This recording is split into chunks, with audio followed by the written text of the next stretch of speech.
And then for like 4 months straight, I basically dressed exactly like Zach Baggins. And I took a picture of myself and said, that's rough. We got to change that. And now I'm back. The problem is I'm transitioning into Zach Baggins. I'm just saying you're having a very similar life path, but on purpose. Because we met one time in a party setting. Yes. And all I remember about that day was showing up.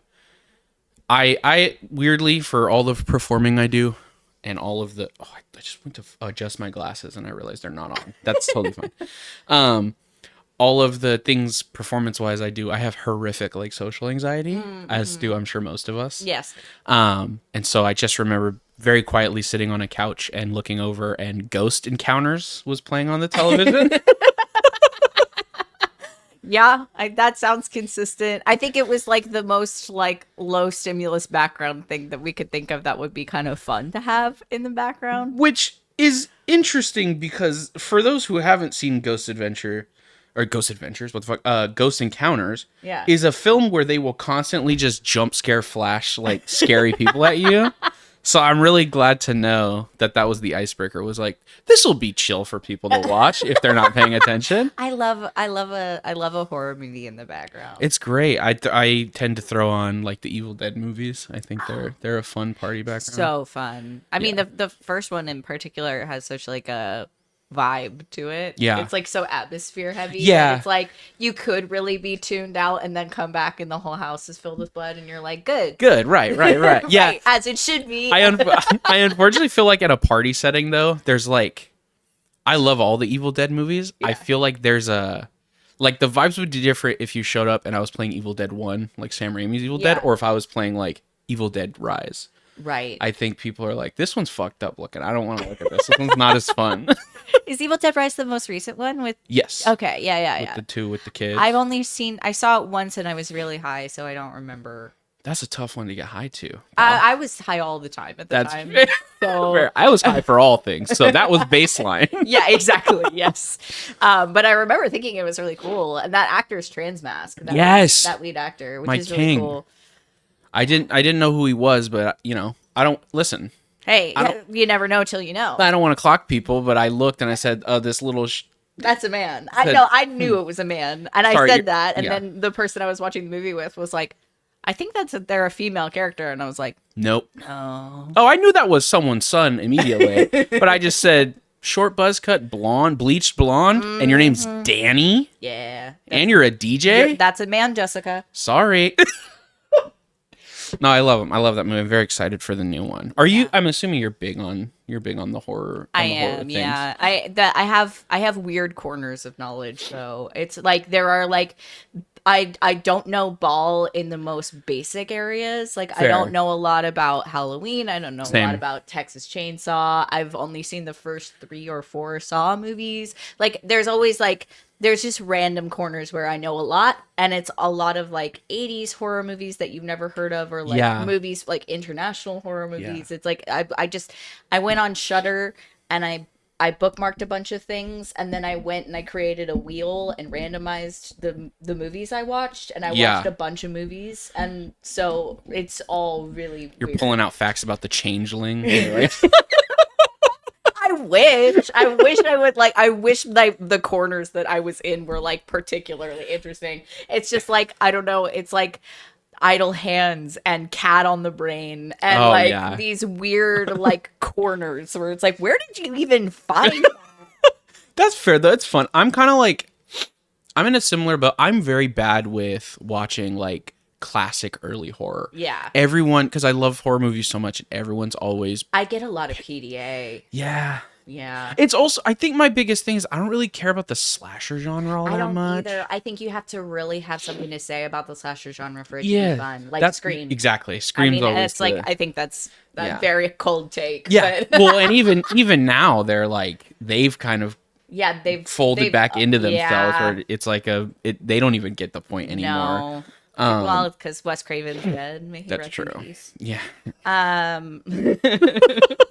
But yeah, no, 100%. And like, I don't know, it's like did you see In a Violent Nature? I did see In a Violent Nature. Talking about that fucking movie like it's really good, and it's just not. You know what? That's fair. Okay, I liked it, but I am also, you basically, if you show me an hour and a half of shots of like a house, a la Skinamarink, okay, yeah, I'm like, that's auteur filmmaking, baby. We're in it now. Give them $1 million. I'm in support of the art of it all for sure. I mean, it's technically so impressive. Yes, I'm a storytelling bitch, and that movie is just so lacking in like storytelling and character. Yeah, I feel like. And I hate to say it, because again, I don't want to take away, like, I think In a Violent Nature is a cool concept. Yes, it's a cool concept. Could have been a short film, though. Totally. Could have been like 20, 25 minutes. Absolutely. Would have got the same point. And did we get a lot of the same kills in I Know What You Did Last Summer? Yes. Yes.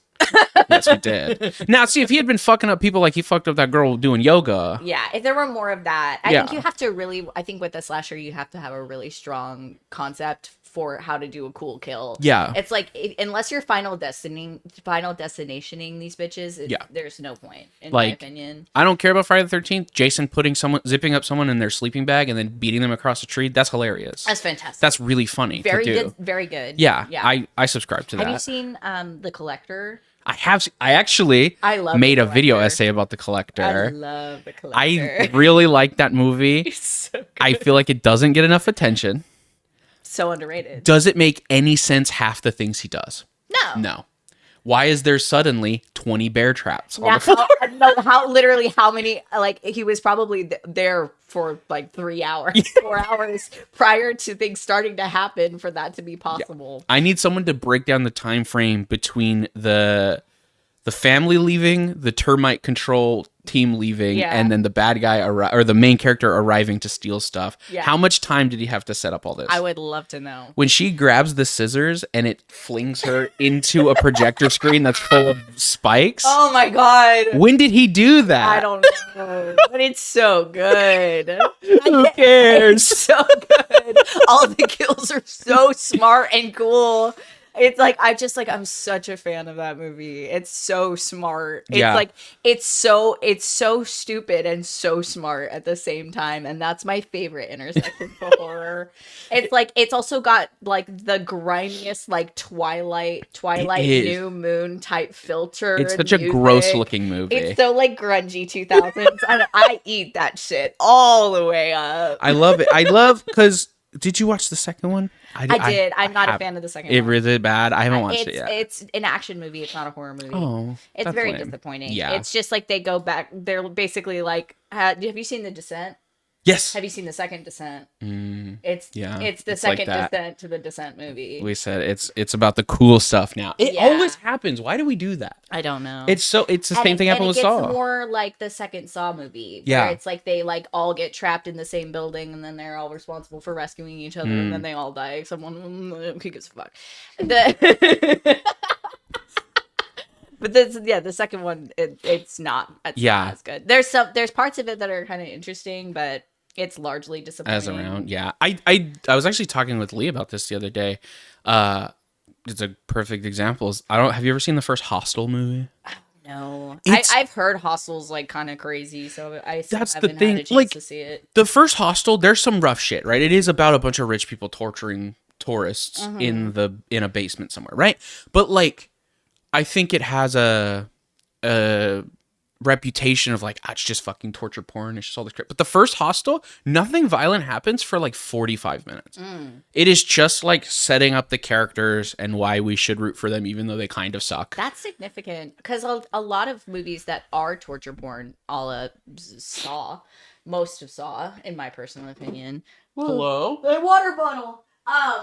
Is that like you don't really get to know the characters? No, you get like 2 seconds of exposition for like where they are and basically who they are, and then they get tortured and die. And most of the things we learn about them are the bad shit that they do. Exactly. So it's like, why do I care? Yeah. And it's like, I mean, I'm there for the gore, of course, and I love the art of like practical effects when they're done. But it's just, I want to feel something, not just be like, oh, that was cool. Like, I have no It's hard to like get invested. Yeah. Which again, like I don't think that was those movies' goals. Yeah. But like it's also not going to leave me with much to think about beyond. Well, that's the thing about the first Saw movie is that you do get to know the characters a little bit. Yeah. Are they flawed human beings? Absolutely. Sure. But like those are great characters to have. Yeah. But we literally spend an hour and a half with them trapped in a bathroom. Yeah. Just talking. Exactly. Which like I don't know if you know this, I'm fluent in Japanese. When they make movies about people talking and doing not much else, that's specifically made for me. I mean, it's I think it's our theater background. Yeah. Like, the love of theater. It's like I love a sit and talk. I love watching them talk. I mean, if it's well developed dialogue, I'm never going to complain about a long conversation. I knew when I was like 12 and they showed me 12 Angry Men in history class, and I was like, holy shit, they haven't left this room. This is crazy. They do just be talking about stuff. and good. As they should. Watching people change their mind about something through getting talked to, that was bananas. Yeah. I couldn't believe they did pretty it. Cool. It's major. I had seen like Blade up to that point. It's like I'd seen like 4 movies and it was people punching and kicking each other. That's so real. Did you see I do want to talk about theater at some point, obviously, but we'll come around. We have time. But now I just need to ask you about horror movies. Did you see Obsession? I did. I just saw it. Did you see it? Did you like it? I did. I liked it a lot. Okay. I saw it. So I saw it in the drive-ins, which was something of a mistake because, of course, you can't see things. It's super so well fucking dark. Drive-in. I love the drive-in. I love the atmosphere of the drive-in. Yes. I've never seen the drive-in so busy as it was last night.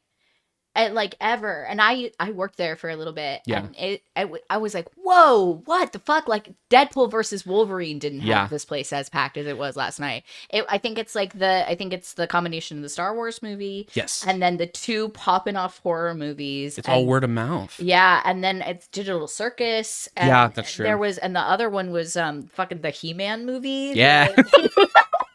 Did you know Mandy Patinkin was in the He-Man movie? Is he? Who is he? I don't know. Oh. He died. All right, shit. It was on the screen next Mandy, to him. what are we doing? It was on the screen next to Obsession, so I kept catching glimpses of it.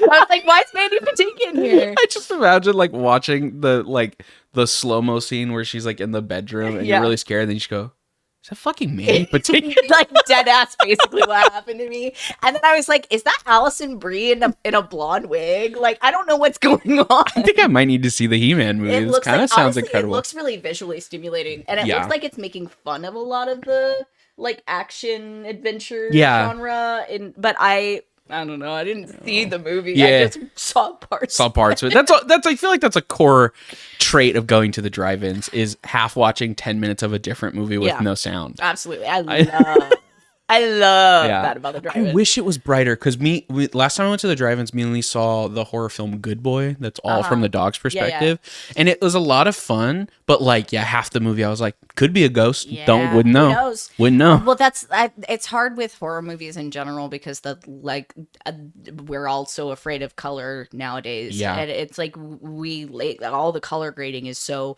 low, and then everything's so dark, and it's like, oh man, gee, I wish I knew what was going on. Wish the screen was turned on. And literally, it's like, and it was okay for the most part. I caught most of it. My partner did not see anything. Yeah. So I had to kind of like ADA. Like, say you're doing audio descriptions at the drive-ins. Yeah. But it was still, like, it's just a really good movie. Like, I was doing some reading about like the writer's intention afterwards. Cause I was like, I wonder how much of this was conscious. Yeah. Because for sure. It feels very like a very political film, but I don't know if he knew that he was making a political film or not. It really doesn't seem like he knew. I don't think he did. I think he was basically like, people are selfish, and that sucks when it at the cost of other people. And I was like, so true. So true, bestie. Kind of not the point of the movie. Like, I'm sure there was some semblance of like knowledge of what he was making, right? Like I know he probably had other people talking to him that yes, and like there's certain things. So I've seen this film 3 times. Yeah. I'm supposed to see it a 4th, but I ended up having to cancel that one. I'm getting a tattoo about it. This movie meant a lot to me. Aw. Something about just like the filmmaking aspect was so, I just love a wacky ass fucking movie. It's so cool. I mean, it's like, it's an independent film. Yeah, There's like a lot of women working on it. Yeah. A lot of practical effects. It's a really smart movie in terms of its creative design. As someone who wants to make films at some point, like it was cool to sit in a theater. And also it kind of like, this is gonna get sidetracked for a second. I'm so sorry. Like I have a very normal opinion about movies. Like I like movies a lot. Yeah. I love movies a lot. And like I can have deep thoughts and deep reviews about movies, but I also think it's okay to like movies a normal amount. Absolutely. And I think with like the way the internet is about everything, but specifically about media, it's like all the takes are either like this movie raised both my children and walked them down the aisle on their wedding days, or like this movie made me kill my grandma. I was so mad. Yeah. And it's like, or you just didn't like it that much, you know? And that's okay. It's fine. No, it's, I think there's, a lot. I think you're right. It's the internet. It's the fact that we've like kind of been trained to believe that we can only have really polarizing opinions. Yes. About things. And that's just not true. No. There's actually quite a bit of gray in the black and white of it all. And actually most things are in it. Most things are like, I watch a lot of movies and I just go, yeah. And that's okay. Like not all movies need to be great. No. And then people get fucking so mad. Like I remember, a lot of people, like a lot of my like coworkers and people were like getting mad at me because I didn't like Undertone that much. Oh, it looked kind of ass. It just was like fine. Like it was, I didn't really care about the characters, and the whole pitch was like sound design and sound stuff scares the shit out of me personally in my life. And there was like 2 cool things they did with sound in the fucking podcast like, horror movie. You know the did you ever play the app game Simulacra? I did. That sound design scary. Bad time. Yeah. Not fun. And not even a game about sound. No, they just threw it in there for fun. It's just there to freak you out. And like, so it could actually be that easy. Yeah. So to fuck that up is kind of like, dang. In the movie about, hey, this is a podcast where we listen to scary stuff. Yeah. And they said, anyway, they do, listen, horror, just like comedy, is kind of subjective. Yeah. Like my mom is a great example of like ghost stuff doesn't really scare her, but like movies about like a killer in your house freak her the fuck out. Yeah. I don't care because I'll front kick someone in the chest. If you come in my house, you better have a bazooka. Right. Because I'm going nuts. I have a plan everywhere I go to whack someone over the head with a lamp if I must. You're not gonna like the visual when you turn my hallway and I'm there in like just underwear with throwing stars. You're gonna be like, what the fuck is happening? You know what I mean? Yeah. But like ghouls and ghosts freak me the fuck out because I'm like, I don't know. Yeah. It's weird. And I'm also 12 years old. So I'm like scared of the dark. No, I get it. And so like weird sound stuff freaks me out. And some people are like, there's a movie called Ganjiam Haunted Asylum. It's a Korean movie. I love Ganjiam. It's so fucked. Am I saying it wrong the whole time? I don't know. I am probably wrong. I don't know. However you say it. The Haunted Asylum movie. It's so good. It's incredible. And the noises the ghost makes. The fucking little like that shit too. Yeah. No. For like a week I was like, no, I know. And my girlfriend did it to freak me out after we watched that movie. And I was like, I'm mad at you. I'll kick you. Like, I'm mad at you. Yeah. Like, there aren't a lot of things that freak me out. That freaked me out. It's bad. But then I've shown it to people and they're just like, this is stupid. I know, but I think that's the thing. You're right. It's so subjective. I was talking to my best friend last night after we saw Obsession about how like horror and comedy are so interrelated because it's all about like tension and timing. Yeah. And so like it's like and they're both very like political genres. Yeah. There's always something to say with horror unless there's not. And that's and it's always a bummer to me when there's not. Yeah. Like it's like I always find myself really frustrated when I see a horror movie and I'm like, "Oh, I think they're saying this about this." And it's like, oh, no, I guess they're not. No, I guess not, huh? Like, Barbarian. Yes. I hate that movie. Oh, no. Doesn't have anything to say about anything. Fair. Don't like Justin Long very much, to be honest. No, Justin Long is a very poor borderline mustache twirling villain in that film as well. Like, he's like as evil as a guy could be. Yeah. I haven't enjoyed him in a horror film since Tusk. That's fair. He's okay in It's a Wonderful Life. Yeah. I think he just kind of got comfortable playing himself and stuff. Yeah. He got thrown in that role of, which sometimes it works out for you and sometimes you don't. People probably don't like this. I fucking hate Jeff Goldblum. Oh, you're allowed to not like him. I'm so tired of... He seems like a sweetie pie. Yeah. I'm so tired of... He seems like a lovely man. Yes. But I agree. His performances are really middle grade. I don't even think they give him a script. Have you seen The Fly? Well, that's He's fantastic in The Fly. That was before he got to just be Jeff Goldblum all the time. Exactly. I meant since he started being able to just cash a paycheck for being himself. I'm surprised they don't just credit him as Jeff. Yeah. Like, they're not even the character who he is. It's just like... Not the wizard. Yes. Wicked, he's but Jeff. That's Mr. Jeff. No, absolutely. That's Mr. Jeff. Yeah. I think Obsession was great, obviously. Mm-hmm. And I think it has also... it has kind of poisoned everyone into thinking they're so smart and profound. Like, it's not a complex film. No, it's actually very like simple and straightforward in terms of its delivery of its themes. Yeah, it's pretty, and because this is also, I know there's specifically one friend out there who's going to listen to this and get mad at me because I said earlier I like that it's really wacky and kind of bonkers, like the I Wish for $1 Billion scene. I love that it was just so fucking because it's a comedy writer wrote it. Yeah, in the universe. It just fell from the sky. Yeah. But there's a director named Osgood Perkins. Yes. Long Legs. Yes. Mm-hmm. Not fond? I don't like Osgood Perkins And movies. you are allowed to have that opinion. I liked Long Legs. I think I blame myself for not liking Long Legs. And I think the marketing hyped it up to such a degree that when I saw it, I went, somebody watched Silence of the Lambs and went, yeah, I could do that. I could do that. Yeah. Yeah. No, Hey, you're real what for if I did that? No, you're so right. Yeah. I mean, that is what it is. And I'm not going to argue with you about that because you're right. Yeah. It's just, I really enjoyed a lot of the atmosphere. I think it was effectively creepy. I think that the things that it was trying to do. I don't think it's a complete sentence. Yes. You know what I mean? Like, I feel like it's kind of like it kind of cuts off right before it could have been really good. Like, it doesn't finish, but I enjoy everything else about it. I think that's my thing is I was really enjoying Long Legs up until they catch the titular Mr. Long Legs. Yeah. They get him and then they go, this is the fucking fava bean scene. Yeah. He's getting his big monologue. And that was when I checked out. Yeah. But again, this is a personal thing. I was going into the movie really hoping that this was going to be the first time in possibly ever we saw Nick Cage be wicked serious and scary, because the marketing, again, they do the scene. Oh, the first time she saw him, we hooked up a heart rate monitor to her and she was so scared. So I'm thinking what is he going to do?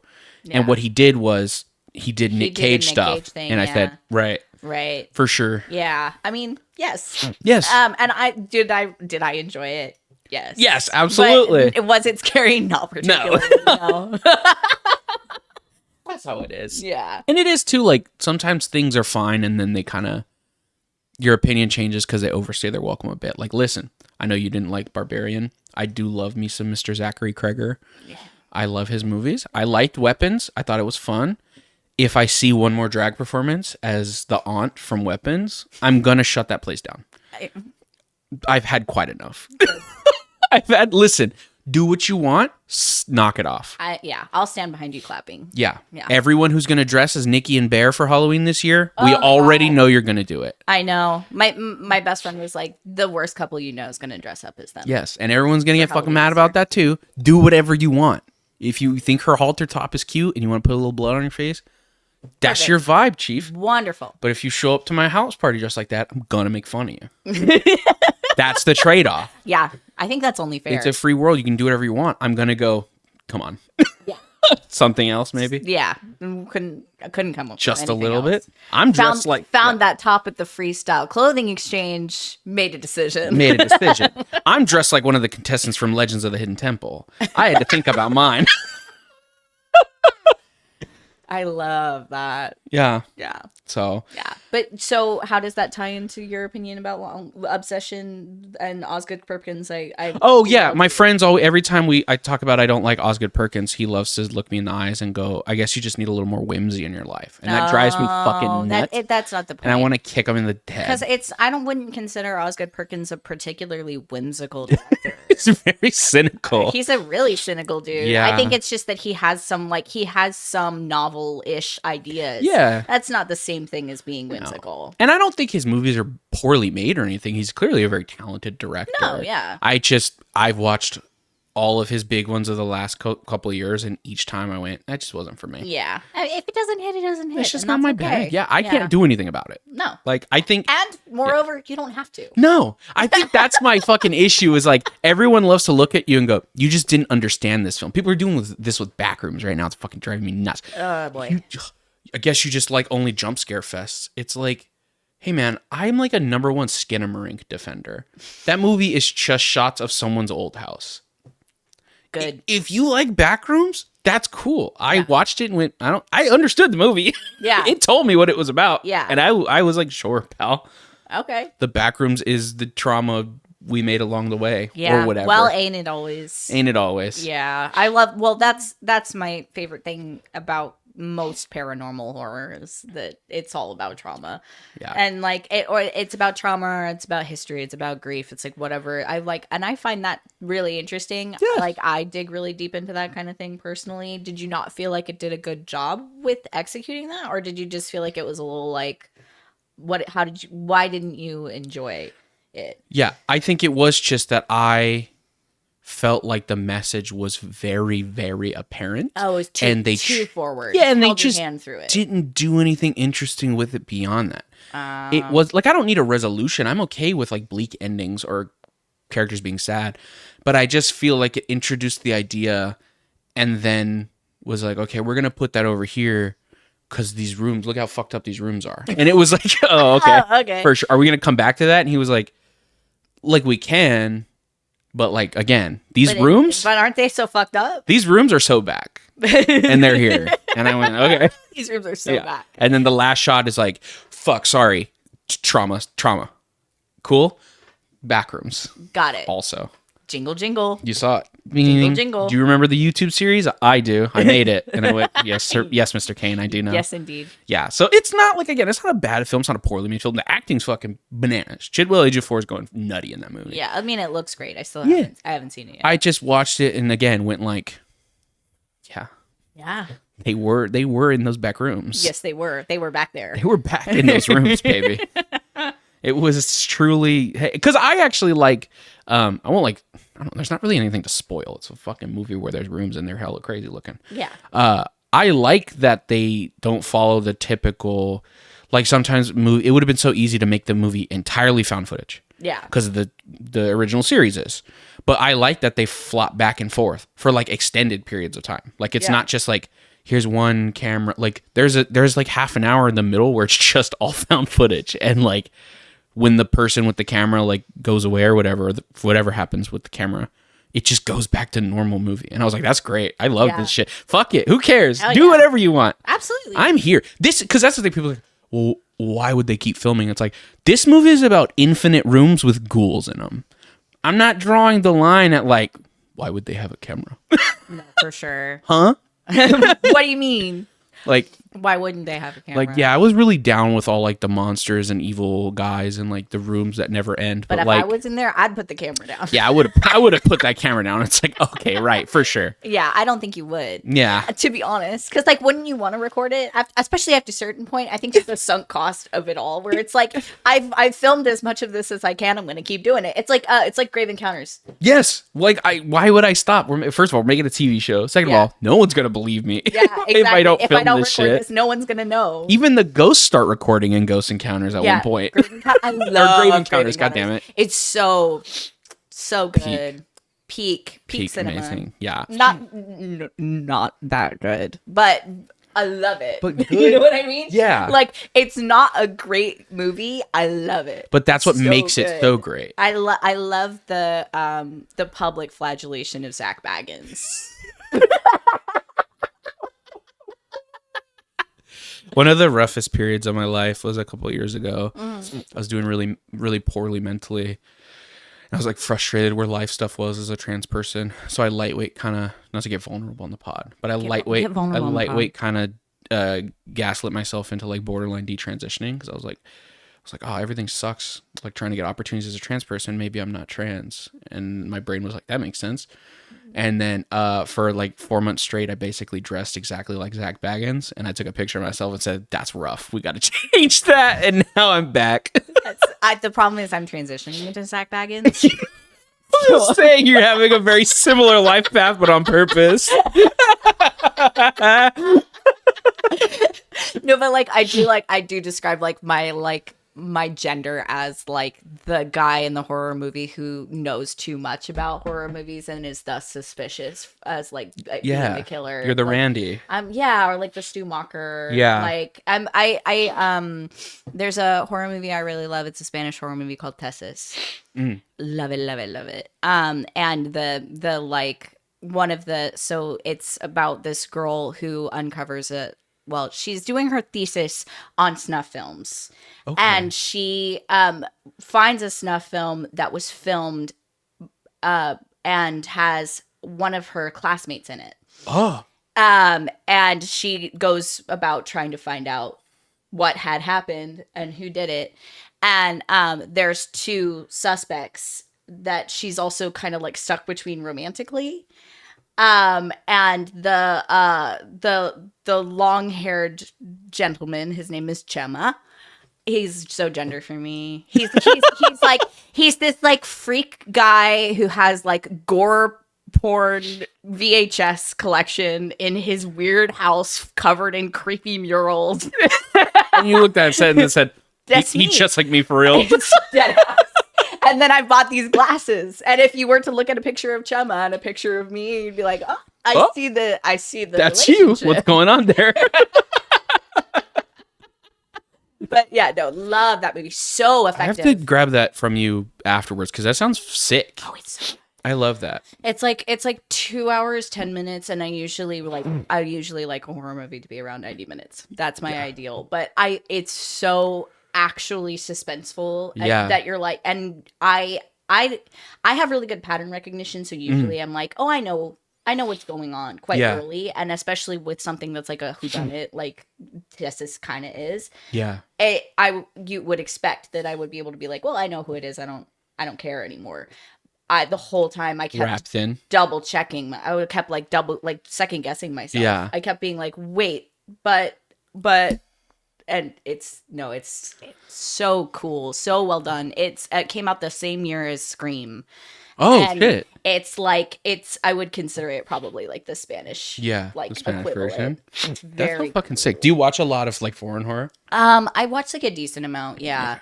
I like I said, like I just went on Shudder and I like bookmarked a bunch of shit, and a lot of it's foreign. So I've seen maybe. I don't know. I've seen a good handful of horror movies. But I wouldn't consider myself to be like especially well versed in any particular kind of that's fair. horror movie. I've seen stuff from Indonesia, I've seen stuff from France, I've seen stuff from Spain, I've seen stuff from like Mexico, I've seen stuff from Japan, from Korea, but it's all like one or two a little things all from over. each place. Yeah. I'm like I watch a lot of foreign horror because I'm that bitch. I'm particularly partial to Asian horror. Like there's something about the way they do it cool. Scares the shit out of me. I really, really enjoy Asian horror as well. I think it's really, really smart. Yeah. You seen House? I actually haven't. I need to. You have to. It's so fucking bonkers wacky. So good. Yeah. I mean, it's really camp, but also like very effectively creepy at the same time. Yeah. And the music is like really unsettling. Yeah. It's very fun. It's on my list of things. It's just one I'm like, I feel like I need to watch that with people. Yeah. You know what I mean? Oh yeah, like it's one to kind of kiki over. Yeah, but it's very good. Yeah. I'm unfortunately too like I think I'm the opposite. I love a 3-hour movie that's borderline about nothing. I don't know what the fuck my problem is. You're allowed to. You're allowed to. Yeah. But that movie that you brought up too is so specifically, like I said, like designed for me because I love movies about people trying to solve something. Yeah. Something about like this isn't like, technically like the best movie in the world. I don't know. Apparently, according to Variety, it's the scariest movie ever made. Have you ever seen Sinister? Oh, I don't. I watched the beginning of it. I think I may have watched the first movie, but I couldn't. get in. I couldn't lock into it. You couldn't, yeah. It just didn't hit. That's fair. It's so like, again, there's two reasons I can see people being put off. Number one, first second of the film is 4 people being hung from a tree. Right, not a problem for me. Yeah, but I could see. I haven't seen Sinister. Maybe I've seen Insidious. Maybe Insidious. Maybe. Yeah. I think it might be Insidious. I'm thinking of. I don't know. That's fair. Some of those like. We gotta stop naming them one-word scary words. Those like that white couple investigates a creepy house. like. Right. Subgenre of horror. I get them all mixed up. White couple investigates a creepy house is actually that's just on the front of me and Lee's house. It's a Conjuring? Yes. Yeah. I think I'm thinking of The Conjuring, actually. Probably. But I think it's just all those white men look the same to me. Well, funny thing, the white man from Conjuring and the white man from Insidious are the same man. Okay. It's the same man. Now it's all starting. Yes. He is the king of white couple who investigates scary house. Somebody had to do it. Somebody had to do it, and it was my King Patrick. Ralph from Phantom of the Opera? Come on. Get him in there. Yeah. No, I have a soft spot for the Conjuring movies because I saw them when I was, younger. Yeah. Are they good? Not really. Yeah. It's like fucking spooky house jump scare, but what will save you? The man up there. Always. Yeah. I don't know. It's like The Conjuring and Paranormal Activity fall very much into the same like corner of movies I just couldn't give a fuck about. I hate Paranormal Activity. I just couldn't give a fuck. It's just like I don't care. It's No. not interesting to me at all. And I love paranormal stuff. It just to me it misses the point of paranormal stuff. It does. It is like ghosts moving shit is the only reason these movies exist. My brother, who I am not on speaking terms with for completely unrelated reasons to what I'm about to say, used to always joke about how ghosts are just the world's slowest interior decorator. That's pretty good. Pretty solid. I like that.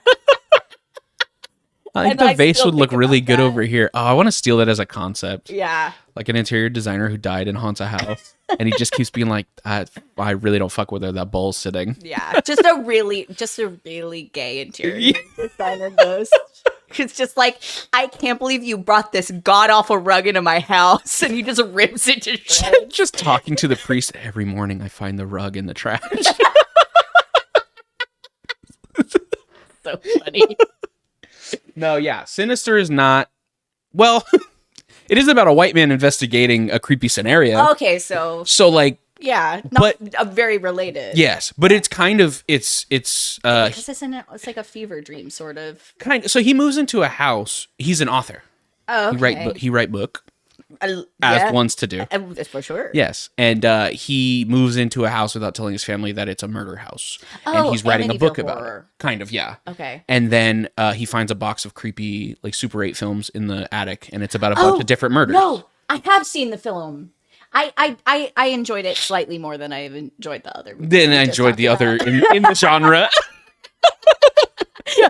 Again, it's not a perfect film, but the best scenes in the movie, because like, especially towards the back half when they start doing like ghost kids running around doing it starts to lose me a little. But like the first half of literally just like this guy in his office watching these terrible things and kind of going crazy. Yeah. That's what I love about the movie, right? Oh man. You'll like Tessa's. Yeah. Is that right when you said it, I was like, that sounds like my vibe. There's a little bit of that. Do you ever get into the Magnus Archives? I'm trying so hard. I believe in you. You'll get there. I'm trying. There's this so there becomes a point in Magnus Archives where they start categorizing horror, like different kinds of horror and fear. And my favorite is categorizes the eye. So it's like this idea of like being a voyeur to horror and how that implicates you in the horror. And I think that is like it's my favorite thing to see in a horror movie, and Tess's is like Tess's is that. There's a movie that I was gonna save till the end as my underrated thing, but it's called Dread 2009. Okay. And it's also in that same genre. There's also it's a Spanish movie, and I can't remember the name of it right now. it's slipping out of my brain. But there's another like Spanish horror movie that's like about this like horror movie editor who has a best friend who goes crazy like and films himself like descending into addiction to a camera. It's called I think it's called like Raptured or something similar. I'll find it before I leave. But it's such a like hard watch, but I don't know, there's something about that. I want to watch I still haven't seen that Cronenberg movie, the one where the television have flesh in it. You know what I'm talking about? You know what I mean? Is it where the television have flesh in there? You know what I mean? Is it Videodrome? Yes. Yes, yeah. Thank you. We got it. Yay! The one where you want to fuck the TV. I want to watch Videodrome really bad, but I'm kind of scared because I know I'm gonna really love it. I think it might become a major facet of my personality. I know I'm really gonna want to fuck the TV after. I really want to fuck the TV after, and I'm scared about that. I don't want to fuck my TV. I also really want to watch Crash. Because that's the one where he wants to fuck cars. Oh, yeah. See, we gotta stop. Listen, I know there's a million movies. Gotta stop naming movies the same thing. Because I thought you were talking about the Oscar Best Picture winner Crash, where everyone's just like wicked racist to each other. Oh. And then they learn, like, shouldn't do that. That feels like, That feels like a good old waste of time. Yeah, but instead you're talking about the one who wants to fuck car crashes. Yeah. For sure. The James Spade. Yeah. Yeah. Everybody loves that guy. Everybody loves that guy. I don't know if it's just my particular corner of TikTok, but I get a lot of James Spade like thirst trap edits. Like so many. Y'all are watching Jacob Elordi edits. I'm watching fucking Crash edits. Yeah, no, dead ass. I'm watching the TV from Videodrome thirst edits. The frequency with which I'm getting the secretary like on my TikTok, although I have not seen the film, is just insane. It's like probably like once per day I'm at least getting one edit. Holy shit. I love that. Do you ever want to direct movies? No, not particularly. It's not a skill set I feel I have. That's fair. I it's something that maybe if I were to like take a film class I would be interested in doing, but I think it's a different muscle. Yeah. And I don't think I've developed it. Like I have some perspective on like the kind of work that it would take, and I could probably I think I could do it. Yeah. I just think that I enjoy live theater so much more, and I have a much better understanding of how to craft live theater than I would understand how to do film. That's fair. It's completely different beast. And I know so many more people involved in theater than I know in film, and getting together a team for a film would be damn near impossible with the people that I know right now. I'm shitting myself about it because I'm gonna start making short films soon, and I'm like, hey, who the fuck am I getting for that? Yeah. But I know a lot of actors, so when you're ready to cast, I'm happy to help you with that. But that's kind of my one problem is like everyone I know is an actor. Yeah. No one I know wants to make shit. I know. Actually, I know another young trans woman. She's 20, and she's in school for film. Okay. And she's directed some short films, so she would maybe give you some. I would love that. I could try to at least connect y'all so that she could maybe refer you to other folks that she knows in the community that way. I want to make cool stuff. I have a lot of ideas, and I'm in my era of trying stuff. I'm trying shit. So I was a wrestler for 10 years. Mm-hmm. Or like 11 or 12, honestly. Wow. I've been doing wrestling for a long, long time. Love it, but like was getting to the point where I was kind of growing frustrated with like my lack of passion for it. I was kind of falling out of love with it. I wasn't getting, not to say like I'm owed opportunities or anything. I just wasn't getting where I wanted to go. And I was thinking maybe this, I had a realization where I was like, this is never going to be my career, unfortunately, especially being a trans woman, and especially being a trans woman who like doesn't voice train and stuff like that. I was like, this isn't really the space for me to end up on television. I'm sure wrestling is probably not progressing as fast as some other places. Yes, like, and there is like, you know, because there are like trans wrestlers, and you know, there's a lot across the world, but there's a very few on TV, and the ones who are don't look or sound like me. So Right. like, and nothing, you know, whatever. That's just the state we're in. But I was like, I've spent so much time doing this thing that's really fucking up my body. I need to take, well, you know, wrestling a match and then crying after like a lot, like every time was like, maybe I just need to step away for a bit. Yeah, why would you do something? And so I took a break and I just focused on me. And so now I'm in my era of trying shit. I've been doing improv, which has been great. I have my first improv show June 18th at the Sacramento Comedy Spot.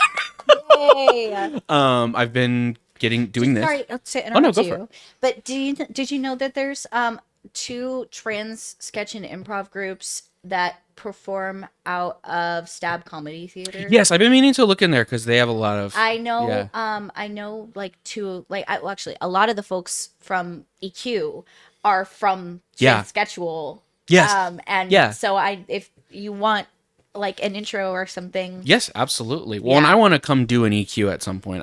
Things are calming down now, so it's more realistic. The first time it was a little out of bonkers, and I was like, maybe not, but we're gonna get on one. I swear, I'm gonna put the work in, and it's not gonna be through friend nepotism. No, I'm just gonna audition and do good. So, for those of you who are not privy to what an EQ is, Experimental Quickies is a play festival that we did for the first time in November, and are doing again right now. It performs June 20th to June 28th, Saturdays and Sundays, and it's all original plays written by trans and queer comedians, and now just trans and queer writers, directed by trans and queer directors, starring largely trans and queer actors. It's been such a cool experience. Yeah. I really recommend being a part of it next time if you can, because it's really cool to see. We've got 2 baby trans girls in it this time. Like baby. There's like a 17-year-old and an 18-year-old. They're like little, and they're getting to do theater as themselves. Yeah. And it's so cool. There's just, I think that's like such an amazing opportunity to get to have so early, because a lot of us, like, I didn't know who I was until I was like already out of high school. Same. And by the time that I had realized who I was, I didn't really want to do theater about it. Yeah. And then I went back to theater and I was playing cis characters, and it just doesn't feel the same. Like, you know, like even though the gender, I align with the gender of the character, I'm performing a cis role as a trans man, so my lived experience is not aligned with the lived experience of the character, so much so that there's just a cognitive dissonance there. I think it's really cool to have like explicitly trans characters to be able to play. I think that's probably my favorite thing about EQ. Well, and written from trans experience, because you know, there are trans roles, but a lot of the times they're written by non-trans people. And it can feel very, like, even when it's written not from a place of malice, it can still feel like they're at the very, very least a lack of understanding of like a true like, trans identity. There's such a it's kind of like as like early queer like representation, like just same sex, same gender love representation was, where it's like a bury your gays kind of situation. It's like that with trans people. It's just like only trans people can actually only be miserable, turns out. They're only sad and they hate themselves, or they're tragic and they die. And it's like, or they just like, all the trans people I know just like hang out, like go to the. They're just like normal people. Yeah, we just like come over and like, do you want to hop on Fortnite? You know, no, I don't. But like, you know, or like, I mean, fucking, I don't know. Like, I mean, I get sad sometimes, but like. That's not the point. That's not the point. I also just like, I buy shit. Yeah. You know, I like to go out and do stuff. Yeah. It's just human. Yeah. Like I wrote one of the plays for EQ this time. Nice. It's a horror play. I want to write one. And the lead character is a trans man, but I'd never talk about it. Yeah. It's just he's written to be a trans man, but it's never discussed. It's not important. There's nothing in the dialogue to imply that he's trans. You just know he is, and that's it. You just move forward. Don't. Because I I don't think there's any point in, because I was talking to a friend about my play, and they were like, well, maybe you could add some kind of line of dialogue about the relationships in the family, because there's two characters that are related to each other, and I don't explicitly say that. There's nothing even to like strictly imply it. But they were like, well, maybe you could add some kind of dialogue in there about like the family background, and they like threw in like, well, maybe somebody's not accepting of Belle, and I was like, I don't need that. Yeah, for what?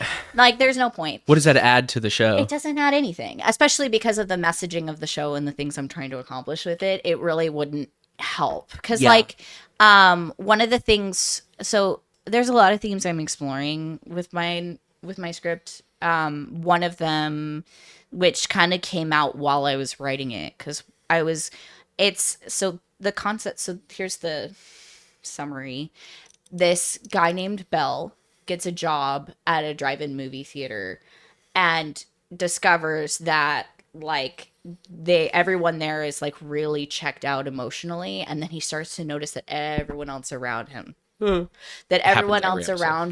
is like also really checked out emotionally, and that there's like this like kind of there's almost this cult like attitude of apathy that's universal in his life. And it's like all about him like getting freaked out about that, and then it comes to kind of like a supernatural implied conclusion. But the whole thing to me is like it started out as an exploration of what it feels like to be sober. Because when I was working at the drive-in movie theater, and yes, it is based somewhat on my real life experience, although several of the characters are not real people. I was working at the movie theater, and I had just quit weed. I had just quit weed like maybe 4 or 5 months earlier, and I wasn't smoking cigarettes, and I was like sober as fuck at this job where everyone around me was vaping and smoking. Yeah. And I was like, oh my God, this is awful. Because like there's also such a liminal vibe to a drive-in. Yeah. Like you're just surrounded by all of these stories and lives that are walking around you where you're not connected at all. Yeah. And it's so interesting. It leads to such a strange like disassociation and cognitive dissonance to like be in that space. And I was just like meditating on that a lot while I was working there. So the play is exploring that. It's exploring the ideas of like how it feels like everyone else around you is numbing themselves to get through the monotony of late stage capitalism. Yeah. And if you are numbing yourself, then you are like this like lone force of like, but can we give a fuck about something? Is it okay? Is it okay for us to give a fuck about something? And it's also about like conformity, and it's about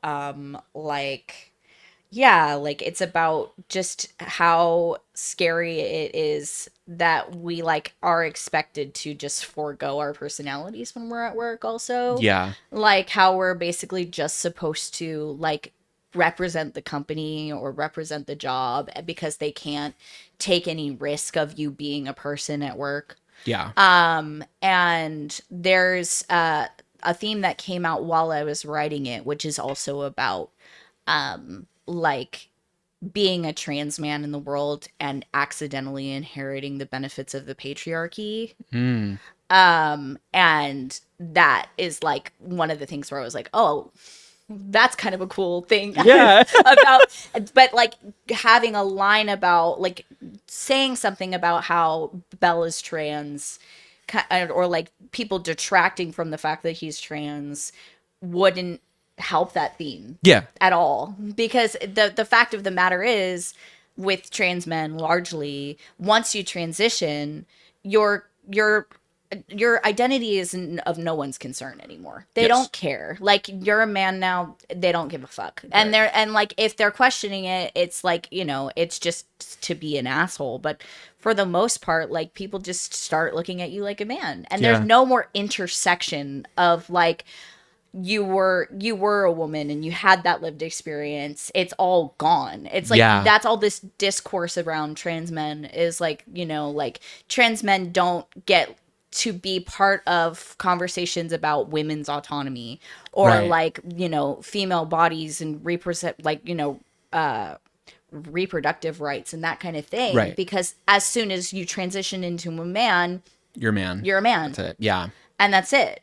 And I think that that's kind of something I'm exploring with that too, is like once you transition into a man, people just stop caring about you in a way. Like they still care about you as an individual person, but it's not the same. You don't get the same kind of like companionship with women that you used to have, and you get a different kind of companionship and kinship with men than cis men do. And sometimes cis men will surprise you and show up and have that same brotherhood vibe. Sure. But it's not as But it's that like, because there's a part of it too, and this is like a little different, but like in the way of like if I walk into a building and I see mostly women or mostly queer people, there's an inherent safety net that I'm going to feel. And like, so I can only imagine, whereas if I walk into a space and it's mostly cis men, I'm going to feel a little, you know, concerned. But I feel like now there's that same thing, plus that detachment from cis men, that like feeling like there's the loss of any community. Yeah. That, you know. And that's very man. Yeah. Yeah. It is. Because men also feel very lonely in their ability to connect with their own communities. Yeah. And with other men. Like, it's very, like, isolation societally is a very male experience. Yeah. And like, because they're taught that community is gay or whatever. Right. Exactly. Totally. And that is like, that's the fault of community. And that's the other side of the coin of feminism, right? Yeah. It's like women experience like, and women and femme presenting people experience like a certain kind of oppression, and then men have the pressure of enforcing that oppression. Yeah. And there's this weird, I think the point is it hurts both sides. Yes. But yes, of course, women and femme presenting people have it worse. I'm just saying. But like you're drawing from your experience for what you can talk about in this show. Right. Yeah. Exactly. And just everyone calm down. Pea soup. Or whatever. But yeah, no, it's like. Yeah. And then the Hat Man shows up. Well, the Hat Man's in a different play, actually. I thought so. Okay. I saw the poster. I was like, that looks like the Hat Man for sure. The Hat Man's in it. The Hat Man's in the play. The Hat Man's being played by a non-binary person with very long hair. Love that. Yeah. Love that. We couldn't get James Spade, so. That's super excited. I'm excited to see it. I want to come see him this time. Like I said, I want to be a part of one in some capacity now that life is calming down a little bit. And again, I'm in my era of trying to, because that's my thing too, is like theater was something I always wanted to do. I didn't get to do it because I played sports in high school. Waste of time. And it's one of my, I try not to have like regrets, but it's one of my biggest like things I harp on. It's like, damn, I really wish I did theater. Yeah. Would have figured some stuff out a lot sooner, first of all. Yeah. But also I would have knees that work, and I would have probably skills that I like better than what punching another teenager got me. Yeah. So other people could throw a ball around. For sure. That didn't really benefit my life all that much as a 28-year-old. But like, there's two daunting parts of starting theater when you're 28, which is that like all of these local theater companies have dynamics and have people and have relationships. Absolutely. And I'm scared to go in and be like, I'm new, and then have to play a fucking tree or whatever. It's great. It's important. But like, I'm also a fucking head case, and I'm like, oh, if I have to be ensemble, I'm just going to throw up, and I'm going to be so sad. No. But that's also because I was like instilled in me that I need to shoot for the stars with everything I do and go full effect. And then if I don't get what I want out of it, I'm going to be sad about it. Yeah. It's a trauma we're unlearning, but we're working on it, but we're not quite there yet. For sure. But also there's the added thing of like, again, being a trans woman, doesn't voice train, going into theater, specifically musical theater. Yeah. I know. What are the roles they're going to give me? I know. It's that's the thing that's cool about EQ And actually, about Spectrum Stage, who are hosting us this time, they're a queer theater company. Yes. I don't know if they have plans on doing any musicals in the future, but they're a very inclusive theater company. Very cool. They're all like very like queer and neurodivergent people, and it's just like it's a very safe environment. But like one of our writers from this year and one of our actors from last time had some really adverse experiences with being a trans woman in theater. And so like she was almost discouraged from doing it anymore until she came to EQ. And so I think we're doing something that's kind of really important. Yes, absolutely. Because we're like also, I mean, we have a musical in the EQ this year. Yeah. And it's a trans masc led musical, but it's like it's giving queer people and trans people post transition an opportunity to sing, which is something that is like actually a very rare thing. And it's like I think there's something so scary about one existing as a trans person in the world, and being a trans woman especially. But then going into like a theater space where there's all of this like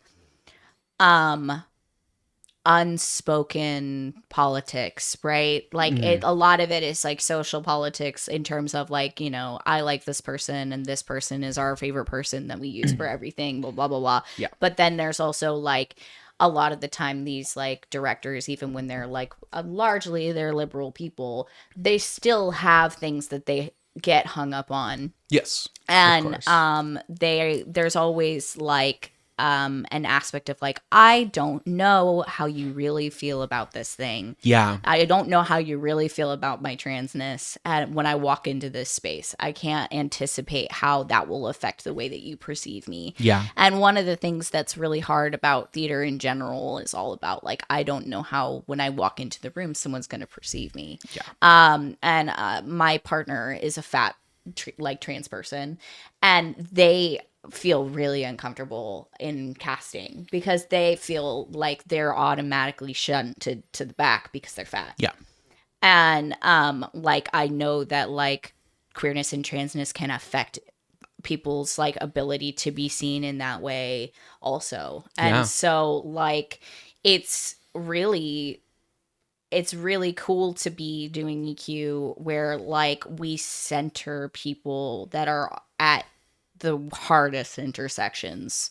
We have a lot of people who are people of color, fat, trans, like people of all different body types, colors, genders, like all getting the opportunity to play full embodied roles. Yeah. And it's unfortunate that is an exception to the rule. Yeah. But it is like so cool to be starting that, and I'm walking away from it because I'm moving, but I'm going to be in touch with, I'm still going to be kind of like executive board when I walk away, but they're planning on doing it again without me physically there. Yeah. So it's going to live on past my influence, which is like so cool. And I, of course, have to acknowledge Frankie, who's my co-producer. Yeah. They came up with the concept. It was their idea in the first place. And without them, we wouldn't have built this space at all. Yeah. So I'm really proud of my part in it, but I'm also really grateful that Frankie gave me the opportunity to build this space, because I don't know that I would have, of my own mind, produced this kind of thing. Yeah. But it's been so amazing. It's just such an exceptionally like alive and safe space. Yeah. And I can't wait for you to get to be a part of it. Yeah, I want to so bad. Like I try and do. One thing I've learned over the last 10 years is that wrestling and theater have so much crossover in terms of the way it runs. Crossover. But like that's something too that like I'm trying to do with wrestling as well, is like I kind of have that same thing of like, you know, again, I'm bigger, I'm brown, I'm trans, and I have a deeper voice. So like, and then too, like the way I do things, like when I come through the curtain, I know you've never gotten to see me wrestle, but like I'm loud, I yell, I'm let's fucking go. So like there is that inherent, like, how are people going to perceive me in the few seconds they see me walk through the curtain? Yeah. What are they going to think? Yeah. You know, and especially when I'm doing like huge shows in front of thousands of people at like places where I'm like, I don't know, like I wrestle in Fresno a lot. Not my favorite place to be as a trans woman. But like, and you'll be surprised. Sometimes people are just down, like they don't, they don't give a fuck. Like they don't see anything. They just see a wrestler in the ring. Yeah. But like it can be very daunting. Yeah. And sometimes it does go poorly, and I have to smack someone around a little bit. But like I've had altercations with fans who say terrible things to me or other trans people. So like trying to create, and then it's the same with wrestling where like I've had so many like promoters or bookers who like I know in their heart they see me they see me how I want to be. They're totally an ally, but like they still get hung up on certain things, and I'm only wrestling men at their company, or I'm only wrestling the smallest woman they have so I can throw them around and be big, strong, hoorah. I'm doing all women shows where one of the bits that they want to do is one of the men from the company running in with a wig and trying to get on the show. Right. Shit like that. Yeah. Or I'm wrestling a cis woman and she wants to do a spot where I low blow her, and she doesn't have one of those. So why would I try that? Because she girl obviously doesn't have one. It's shit like that that's like so ingrained in the sport and the culture that like we're still unlearning that. So one of the things I'm trying to do, and several other people are trying to do, is like create all queer spaces in wrestling. Obviously, recently there was T-boy wrestling thing. There was some stuff with that went wrong, but we're trying it again. My very good friend Kid Bandit bought out the company and is working within LA, doing her first event July 3rd for T Wrestling. Yeah. Which I'm very excited about. That's a some cool concept. Fucking phenomenal names on it. I'm going to be there. Check that out if you're in Los Angeles. But like that's a thing that like we're hoping to grow, and it's just like queer people show up and we wrestle, we kick the fuck out of each other, and we don't have to worry about that shit. Yeah. Because it is such a terrible thing, like to constantly be worried about that. Like I'm going to go through that, because such a part of wrestling is like grinding and going to these little shitty shows here and there. And it sucks when all my friends are like, yeah, we're driving up to Reading for a show. And now I have to worry about not only am I going to do well, am I going to be safe? Right? Yeah. Am I going to be safe going to pretend fight somewhere? That's stupid. Yeah. So creating spaces, and it like you were saying, like it sucks that it has to feel like it's like we're breaking the rules or we're breaking new ground. We're doing something new. Yeah, it sucks to always have to feel like you're, like breaking new ground in this field. It should just be that way, but like someone has to do it. Yeah.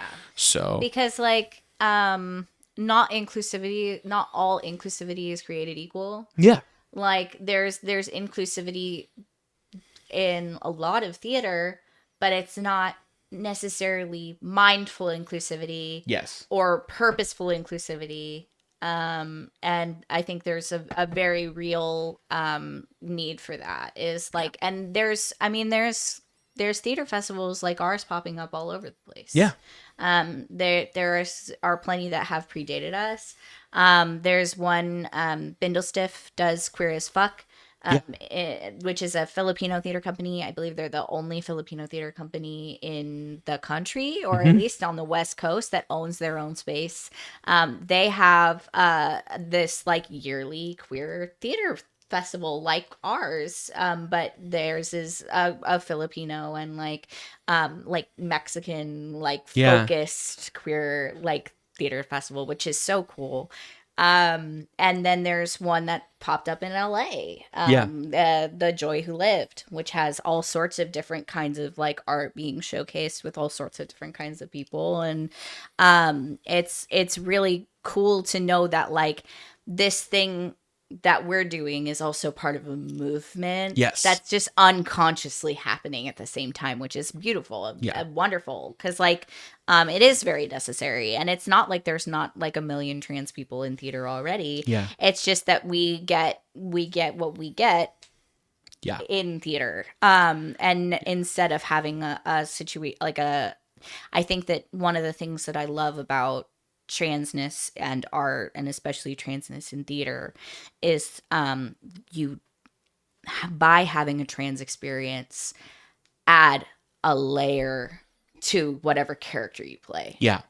Like there's always if you do trans casting correctly, it can be really meaningful.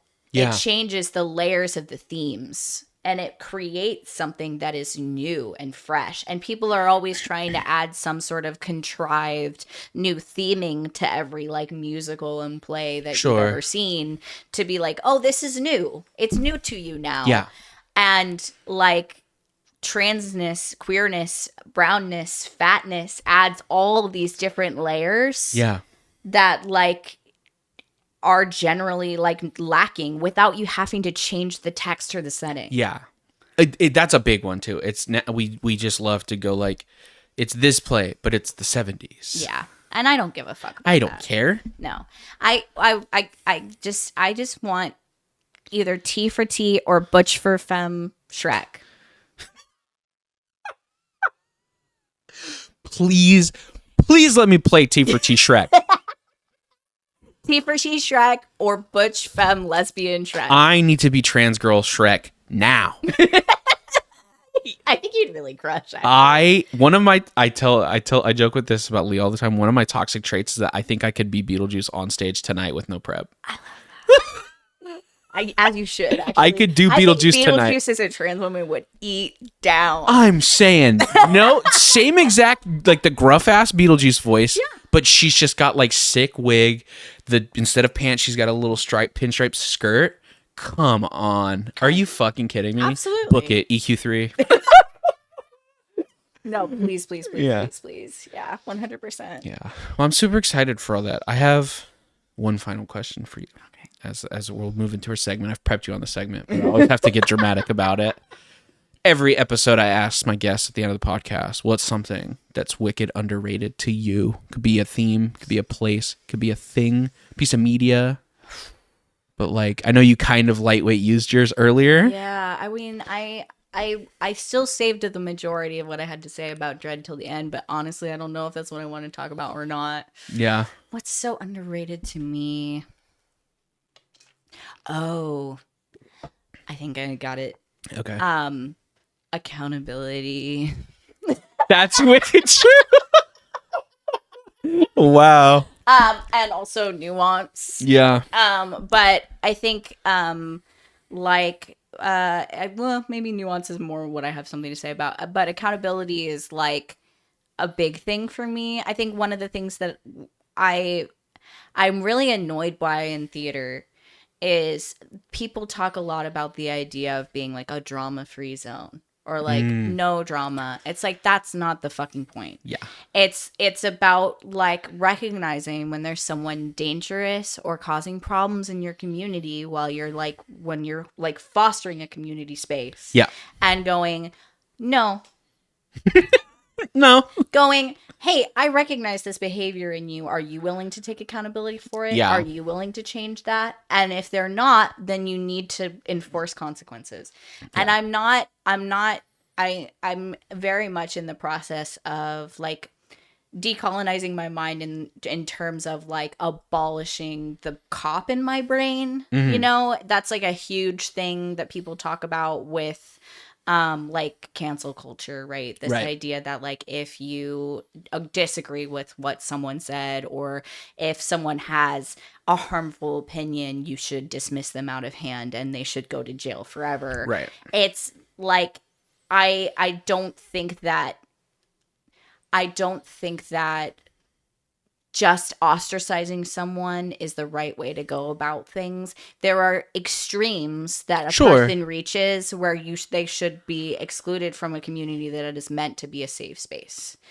But there is also a very important aspect of like having hard conversations with someone about what their behavior means and how it impacts other people without it being immediately a punishment. Right. I think like it's important to call people in instead of out sometimes.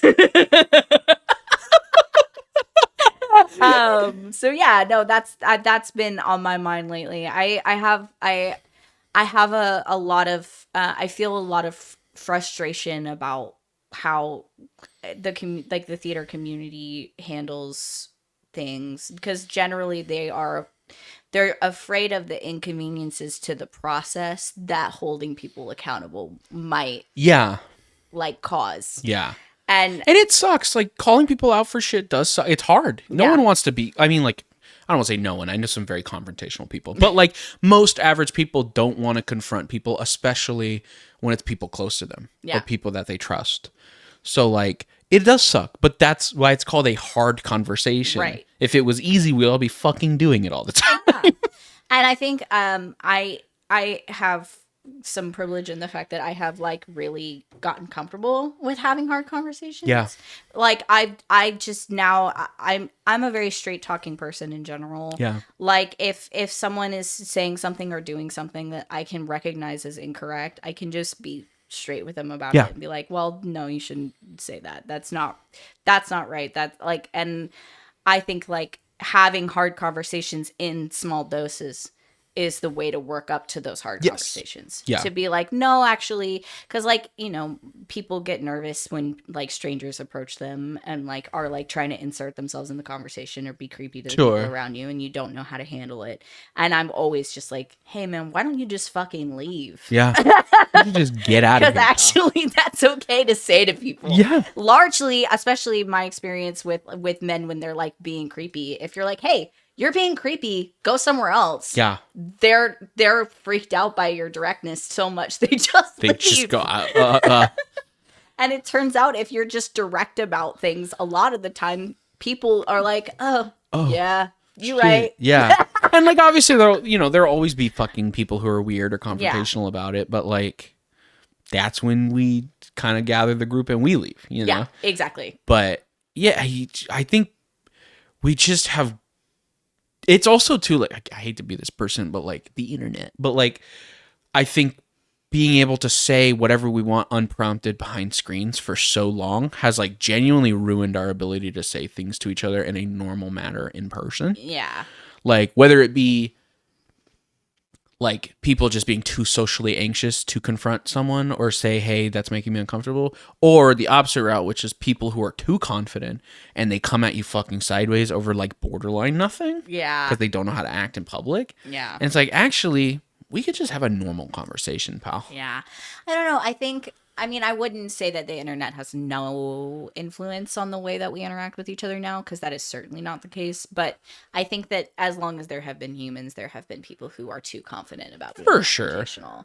And I think that there have always been people who have been too afraid to confront. Sure. I think that there's a I think that people are taught to interact with each other a certain way. Yeah. And it's trained like through family and through like, you know, school and like all of these institutions that we travel through in our lives. Yeah. And I think that like, you know, the internet has become its own kind of institution that we travel through, but it is no different in many ways to real life. Like, it's a very magnified version of real life. And it does kind of, it enhances the rot and the filth, because you see what is wrong and that thing gets engaged with more often than the thing that is right. Fair, yeah. But that does not necessarily mean that there is more that is wrong than that is right.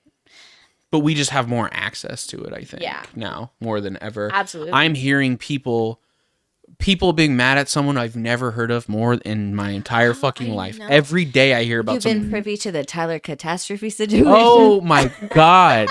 Listen, dude. Okay, listen.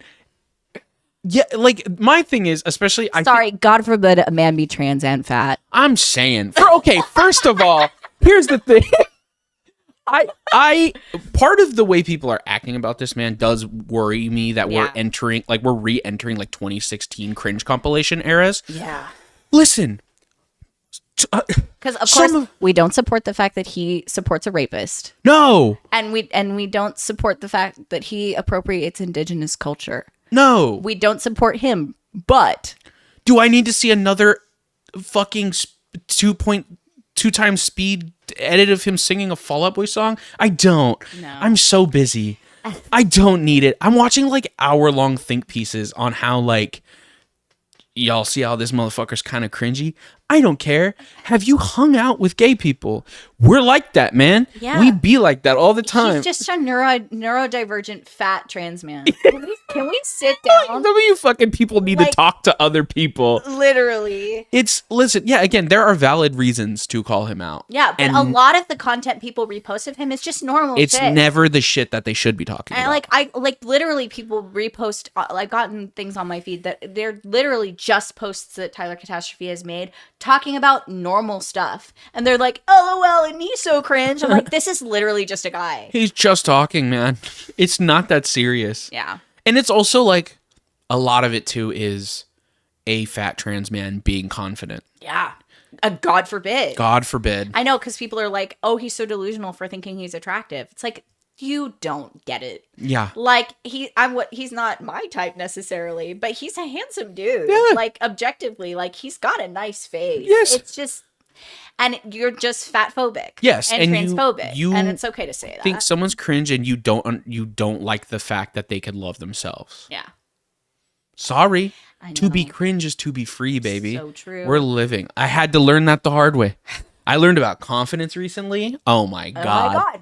Oh my God. Stuff. We're on the moon and back. The things, like literally the things that I have been able to do in my life since I stopped telling myself I'm not allowed to want things is insane. Dude, if you knew, listen, we'll talk more about this off camera, okay? But if you knew the things that I do at my job and the money I make from it, as a trans woman especially. Yeah. All because I was like, fuck, I'm going to go for it. Sky's the limit. Sky's the limit, baby. And we got there. Hell yeah. But if I was me 2 years ago and I was just like, everything sucks. Yeah. Everything's miserable. It's like, some things are good, man. No, it's so crazy. That's also something that's so underrated is joy. Joy? Let's experience joy, y'all. No, dead ass. Hey, it's Pride Month. Let's have some joy. I like, it's so, yeah. I had told myself for such a long time that I was not allowed to have nice things. Yeah.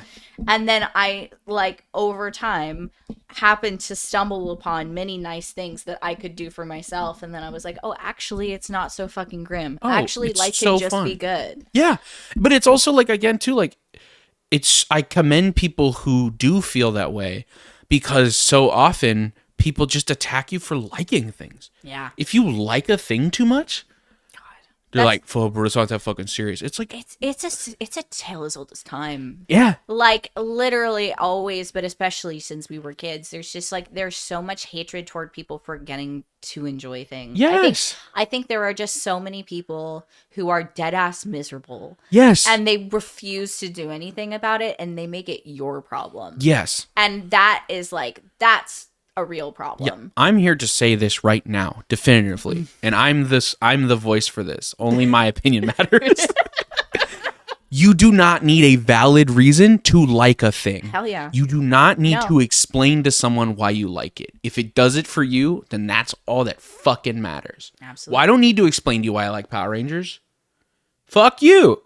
Why would you need to It's cool. That? The end. Yeah. That's it. They're cool dudes with gimmicks in nice suits. They be fucking kicking and punching each other. Kicking and punching, and that's fun. Sorry. Actually, things can just be fun, yes. too. If you want to have a conversation about Power Rangers with me that's of a concerning nature, talk about maybe why I should stop buying thousands of dollars worth of vintage toys.